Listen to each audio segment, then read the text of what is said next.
अस्सलाम वालेकुम dear student, this is Mohammad Sheb and welcome to my channel Romance academy. आज हम लोग लॉ ऑफ मास एक्शन के या लॉ ऑफ केमिकल इक्विलिब्रियम के कुछ न्यूमेरिकल्स जो हैं सॉल्व करेंगे, जो हमारे बुक में गिवन है, चाहे वो एग्जाम्पल्स में हो चाहे वो पीछे प्रॉब्लम्स की फॉर्म में गिवन हो। ठीक है, तो चलिए स्टार्ट करते हैं। न्यूमेरिकल नंबर 1 है आपका, जो कि आपके पेज नंबर 8 पर लिखा हुआ है।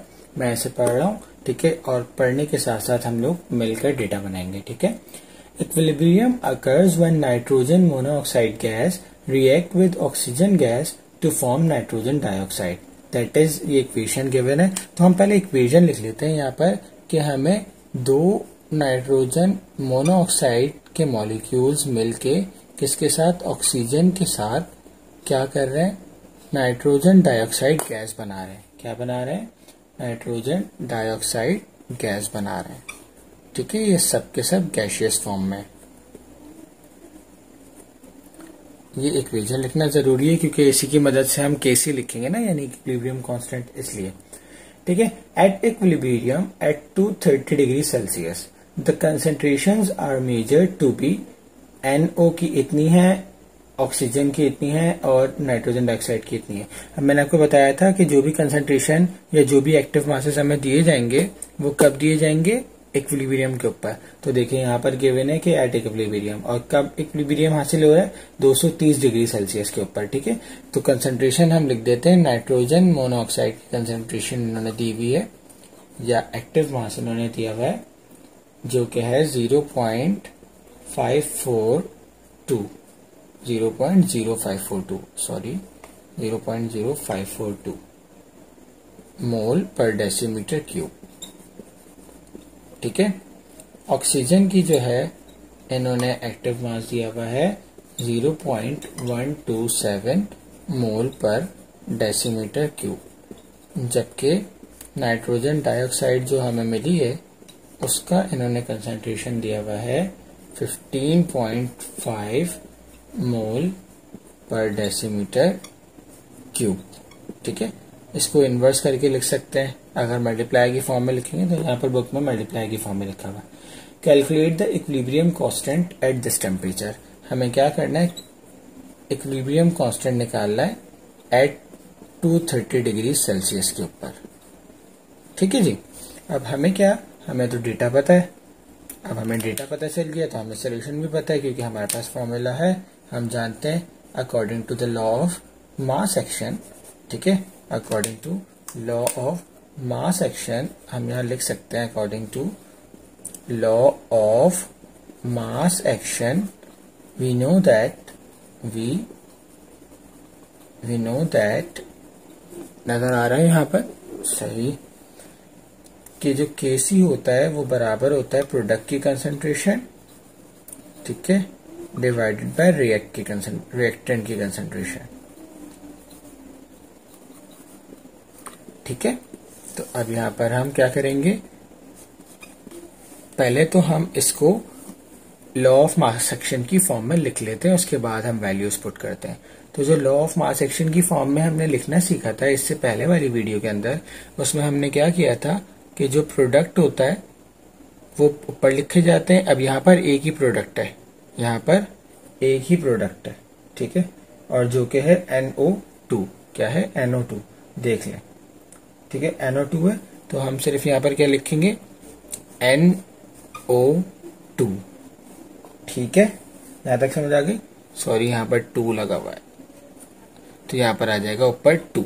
सही है, नीचे हमारे पास क्या है, रिएक्टेंट की कंसंट्रेशन। रिएक्टेंट 2 है हमारे पास, एक आ जाएगा NO, यानी कि NO की पावर 2, और एक है हमारे पास ऑक्सीजन, ऑक्सीजन की पावर 1।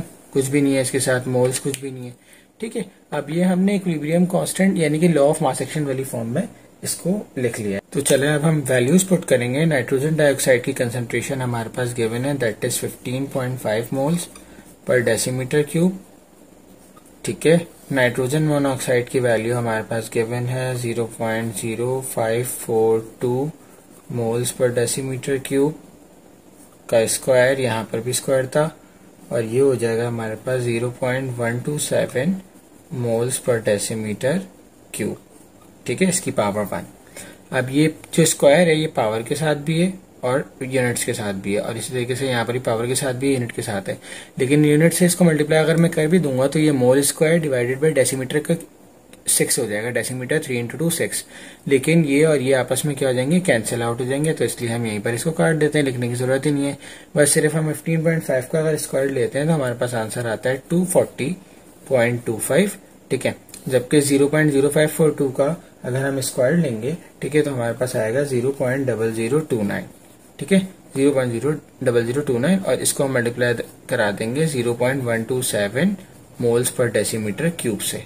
ठीक है, तो जब मैंने 240.25 एज इट इज आ गया, जब मैंने 0.029 को 0.127 से मल्टीप्लाई कराया तो मेरे पास आंसर आया 0.000373। ठीक है, moles per decimetre cube, moles per decimetre cube. अब अगर ये मिटा दूं, इधर मिटा दूं, ठीक है, यहाँ पर हम बाकी का लिख लेते हैं, बस एक स्टेप में सवाल हो जाएगा। हाँ, अगर इसको हम डिवाइड करते हैं तो हमारे पास आंसर आता है, केसी की जो वैल्यू आती है हमारे पास आती है 644,101.87। अब देखिए ये moles per decimetre cube denominator में ना, इसको मैं जब ऊपर लेकर जाऊंगा तो ये हो जाएगा मोल्स इनवर्स, ठीक है, और डेसीमीटर क्यूब प्लस। ठीक है, ये प्लस हो जाएगी। तो अब ये जो है देखिए अजीब सा लग रहा है ना, तो हम जरा इसको साइंटिफिक नोटेशन में लिख देते हैं। तो 1 2 3 4 5, तो 6.44 multiply by 10 raise to the power 5 moles inverse into decimetre cube. ये आ गया हमारे पास इसका आंसर। ठीक है, अब इसी तरीके से और भी जो आपकी बुक में एग्जाम्पल्स हुई हुई हैं वो आप लोगों ने इसी तरीके से सॉल्व करनी है। ठीक है, एग्जाम्पल नंबर न्यूमेरिकल नंबर 1 मैंने करवा दिया। न्यूमेरिकल नंबर 2 में भी देखें FeCl का रिएक्शन हुआ है जिसमें आपको वैल्यूज गिवन है, आप लोगों ने खुद से करना है। ठीक है, न्यूमेरिकल नंबर 3 के अंदर आपको नाइट्रोजन ऑक्साइड का एक न्यूमेरिकल दिया हुआ, ये एक मुश्किल है, ये हम कर लेते हैं। ठीक है, अच्छा जी, न्यूमेरिकल नंबर 3 में हमसे कह रहे हैं कि nitrogen oxides are air pollutants produced by the reaction of nitrogen and oxygen at higher temperature at 2000 degree Celsius. The value of the equilibrium constant for the given reaction is this. ठीक है, तो इसका मतलब अब हमें यहाँ पर equilibrium constant तो दिया हुआ है। इक्वेशन हम सबसे पहले लिख लेते हैं। इक्वेशन की मदद से हम क्या करेंगे, हम एक्सप्रेस करना सीखेंगे किसको, इक्विलिब्रियम कांस्टेंट वाली इक्वेशन को। तो nitrogen plus oxygen gives nitrogen monoxide. सही है, सबकी सब गैसियस फॉर्म में।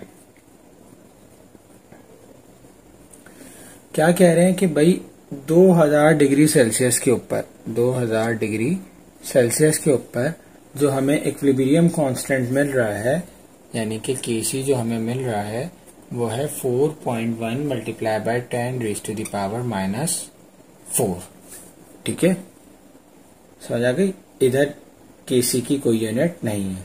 ठीक है, next find the concentration of NO। अब हमें कंसंट्रेशन मालूम करने का कह रहे हैं प्रोडक्ट की यानी कि NO की कंसंट्रेशन मालूम करने का कह रहे हैं, जबकि हमें दिया हुआ क्या है, in equilibrium mixture of 1 atm pressure दिया हुआ है हमें 1 atm का। ठीक है, यहाँ हम लिख देते हैं 1 atm प्रेशर है। ठीक है, और जबकि हमारे पास नाइट्रोजन की जो एयर के अंदर कंसंट्रेशन होती है वो हमें गिवन है। नाइट्रोजन की कंसंट्रेशन इन्होंने दी हुई है 0.036 मोल्स पर लीटर। ठीक है, जबकि ऑक्सीजन की गिवन है 0.0089 मोल्स पर लीटर। ठीक है, अब हमें निकालना क्या है, सिर्फ और सिर्फ NO की कंसंट्रेशन यानी कि नाइट्रोजन मोनोऑक्साइड की कंसंट्रेशन। बहुत इजी है, परेशान होने की बिल्कुल भी जरूरत नहीं है। ठीक है, जो हम प्रोसीजर अडॉप्ट करते हैं वैसे ही करेंगे। देखें सॉल्यूशन, सबसे पहले तो हम क्या करेंगे, हम इक्वेशन लिख लेंगे केसी वाली। क्या होती है, प्रोडक्ट की कंसंट्रेशन डिवाइडेड बाय रिएक्टेंट की। प्रोडक्ट क्या है यहाँ पर, NO। ठीक है, क्या है, NO। तो NO और मोल्स इसके 2 हैं तो यहाँ पर 2 आ गया, ठीक है, डिवाइडेड बाय N2O2। N2 दोनों की पावर 1 है तो हमें यहाँ पर कोई भी पावर की तो कोई प्रॉब्लम नहीं है, ठीक है, सिंपल हमने लिख दिया N2O2। अब हम क्या करेंगे, हम वैल्यूज पुट करेंगे या हम इसको इसके लिए फॉर्मूला बना सकते हैं। इसको इधर ले आते हैं क्योंकि अब हमें NO की कंसेंट्रेशन तो निकालनी है ना, तो इसको इधर लेकर आ जाते हैं। तो और करके लिख देते हैं हम इसको NO की power 2 is equals to Kc N2 into O2। सही है, हमने रीअरेंज करके लिख दिया। अब ये तो हमें निकालना है तो इसको हम स्क्वायर खत्म करना है तो हम लास्ट में स्क्वायर रूट ले लेंगे। Kc की वैल्यू है हमारे पास 4.1 multiply by 10 raise to the power 4.1 multiply by 10 raise to the power -4, ठीक है, इनटू N2 की वैल्यू मेरे पास है 0.036 मोल्स पर लीटर, ठीक है, जबकि ऑक्सीजन की वैल्यू है मेरे पास 0.0089 मोल्स पर लीटर, ठीक है। जब हम इसको मल्टीप्लाई करते हैं, इस पूरी वैल्यू को जब हम पूरी वैल्यू को मल्टीप्लाई करते हैं तो हमारे पास बुक में भी आंसर गिवन है। हमारे पास आंसर आ रहा है 3.6। अच्छा, जब इसको मल्टीप्लाई करेंगे तो जो आंसर आएगा उसका हम स्क्वायर रूट लेंगे, क्योंकि जब हम इसका स्क्वायर रूट लेंगे तब जाके ये स्क्वायर से ये रूट कैंसिल आउट होगा, तो तब जाके हमारे पास इसका आंसर आएगा। तो जब हमने इन सबको मल्टीप्लाई किया, स्क्वायर रूट लिया, तो हमारे पास आंसर आ गया इसका क्या, 3.6 multiply by 10 raise to the power -4 moles per litre, ठीक है। ये आ गई हमारे पास नाइट्रोजन मोनोऑक्साइड की कंसेंट्रेशन आंसर।